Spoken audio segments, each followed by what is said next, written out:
എൻ്റെ എല്ലാ പ്രിയപ്പെട്ട കൂട്ടുകാർക്കും സ്മിതൂസ് വേൾഡിൻ്റെ പുതിയ വീഡിയോയിലേക്ക് സ്വാഗതം. ഇന്നൊരു കുക്കിംഗ് വീഡിയോ അല്ല കേട്ടോ, യാത്രാ വീഡിയോ ആണ് ഞാൻ ഷെയർ ചെയ്യുന്നത്. ഇതൊക്കെ ശരിക്കും പറഞ്ഞാൽ നമ്മുടെ ഓർമ്മയിൽ സൂക്ഷിക്കേണ്ട കാര്യങ്ങളായതുകൊണ്ട് തന്നെയാണ് ഞാനിത് അപ്ലോഡ് ചെയ്യുന്നതും. ഇതാണ് ഞങ്ങളുടെ പപ്പായുടെ കുടുംബം. അഷ്ടമുടിയാണ് കേട്ടോ. അഷ്ടമുടി എന്ന് കേൾക്കുമ്പോൾ തന്നെ എല്ലാവർക്കും അറിയില്ല, അഷ്ടമുടി കായൽ പ്രസിദ്ധിയായിട്ടുള്ള ഒരു സ്ഥലമാണ്.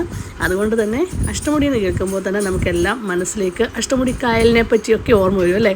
ഇതാണ് പപ്പയുടെ കുടുംബം. കുടുംബത്തിൽ ഇപ്പം താമസിക്കുന്നത് പപ്പയുടെ അനിയനും കുടുംബവുമാണ്. ശരിക്കും പറഞ്ഞാൽ വളരെ സന്തോഷകരമായിട്ടുള്ള ഒരു ദിവസം തന്നെയായിരുന്നു കേട്ടോ. ഇവിടെ വന്ന് രാവിലത്തെ ആഹാരമൊക്കെ കഴിച്ച് കഴിഞ്ഞ് നേരെ ഞങ്ങൾ പപ്പായുടെ പെങ്ങളുടെ മോൾ ഇവിടുത്തെ അടുത്ത് തന്നെയാണ് താമസിക്കുന്നത്. അന്നേരം അങ്ങോട്ട് പോവുകയാണേ. അവിടെ പോയപ്പോൾ അവിടെ ഒരു പട്ടിക്കുഞ്ഞൊക്കെ ഉണ്ട്. എല്ലാവർക്കും അതിനെ ഇഷ്ടപ്പെട്ടു. നല്ല രസമുള്ളൊരു പട്ടിക്കുഞ്ഞായിരുന്നു കേട്ടോ. അന്നേരം രാവിലെ ഇവിടെ ആഹാരം കഴിച്ചിട്ടാണ് കുടുംബത്തുനിന്ന് പാലപ്പവും അതുപോലെ തന്നെ ചിക്കൻ കറി എല്ലാം കഴിച്ചിട്ടാണ് ഞങ്ങൾ ഇങ്ങോട്ട് വന്നത്. അവിടെ നിന്ന് ഇറങ്ങി പെങ്ങളുടെ മോളുടെ വീട്ടിലേക്ക് വന്നത്. അപ്പോൾ ഇവിടെ വന്നപ്പം ഇവിടെയും ഞങ്ങൾക്ക് വേണ്ടി ഫുഡൊക്കെ തയ്യാറാക്കി വെച്ചിട്ടുണ്ട് കേട്ടോ. രാവിലെ തന്നെ നല്ല കപ്പ പുഴുങ്ങിയതും അതുപോലെ തന്നെ മീൻ വറുത്തതും ഒക്കെ ആയിട്ട് അടിപൊളിയായിട്ട് രണ്ടും വീട്ടുകളിൽ നിന്നും ഞങ്ങൾ പ്രഭാത ഭക്ഷണം കഴിച്ചു. ശരിക്കും പറഞ്ഞാൽ ഇവിടെ വന്നു കഴിഞ്ഞാൽ ഇതാ ഒരു പ്രത്യേകത കേട്ടോ. നമ്മളെ കഴിക്കാതെ എങ്ങോട്ടും, എല്ലാ വീട്ടിൽ നിന്നും കഴിക്കണം, നമ്മളെ കഴിക്കാതെ എങ്ങോട്ടും വിടില്ല. അതാണ് ഇവിടുത്തെ ഒരു സ്നേഹം. അങ്ങനെ ഏതായാലും കുറച്ച് നാളുകൾക്ക് ശേഷം ഈ ഒരു കൂട്ടായ്മ ഭയങ്കര സന്തോഷകരമായിരുന്നേ.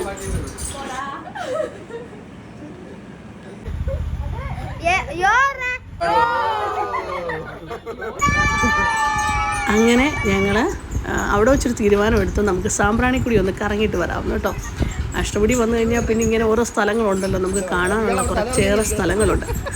അതുകൊണ്ട് തന്നെ എന്നാൽ വീട്ടിൽ പോയി എന്തെങ്കിലുമൊക്കെ ഉച്ച ഭക്ഷണമൊക്കെ കഴിച്ച് കഴിഞ്ഞ ശേഷം നമുക്ക് പോകാമെന്ന് വിചാരിച്ചു.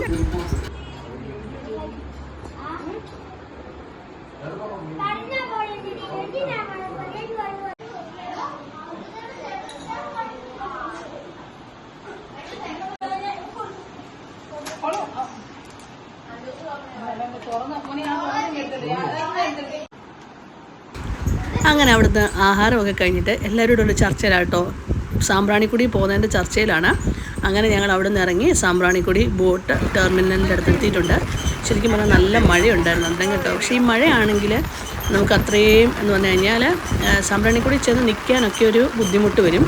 മഴ ഇഷ്ടപ്പെടുന്നവരുണ്ട്, മഴയത്ത് നിൽക്കാൻ ഇഷ്ടപ്പെടുന്നവരുണ്ട്. പക്ഷേ എങ്കിലും നമുക്ക് അത്രയ്ക്ക് അങ്ങോട്ട് എന്താ പറഞ്ഞേക്കുന്ന ഒരു നല്ലൊരു അനുഭവം നമുക്ക് കിട്ടുമോ എന്ന് എനിക്കറിയില്ല. പക്ഷേ ഏതായാലും ഞങ്ങൾ ഇവിടെ ബോട്ട് കാത്തു നിന്ന സമയം കൊണ്ട് മഴ പെയ്ത് തോർന്നിട്ടുണ്ട് കേട്ടോ. ആ ദൂരെ കാണുന്നതാണ് സാമ്പ്രാണിക്കുടി. ഇനിയും സാമ്പ്രാണിക്കുടിയുടെ വിശേഷങ്ങളുമായിട്ട് ഞാൻ അടുത്ത വീഡിയോയ്ക്കകത്ത് വരും. ഇത്രയും മനോഹരമായിട്ടുള്ള സ്ഥലം ഞാൻ പരിചയപ്പെടുത്തുമ്പോൾ നിങ്ങൾ ഇതിൽ നിന്നും സ്കിപ്പ് ചെയ്ത് പോകാതിരിക്കുക. നിങ്ങൾക്കും തീർച്ചയായും വരാം. ശരിക്കും വരാം, നല്ലൊരു അനുഭവം തന്നെയാണ് കേട്ടോ സാമ്പ്രാണിക്കുടിയിൽ. അവിടെ ചെന്നിട്ട് നമ്മളെ ബോട്ടേൽ അവിടെ കൊണ്ടുവന്നിട്ട് നമുക്ക് വേണമെങ്കിൽ അവിടെ വള്ളമുണ്ട്. വള്ളത്തേൽ നമ്മളെ അവരാ കണ്ടൽ കാടിൻ്റെ ഇടയിലൂടെയൊക്കെ അവരൊന്ന് എന്താ പറഞ്ഞേക്കുന്നത് നമ്മളെ കൊണ്ടുപോകും.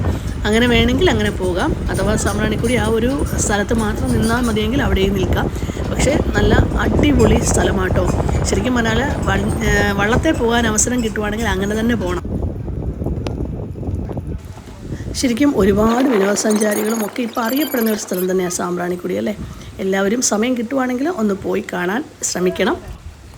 അങ്ങനെ സാമ്പ്രാണിക്കുടിയിലേക്ക് ബോട്ടൊക്കെ എത്തി. വീണ്ടും നമുക്ക് അവിടെ ചെന്നിട്ട് കാണാം കേട്ടോ.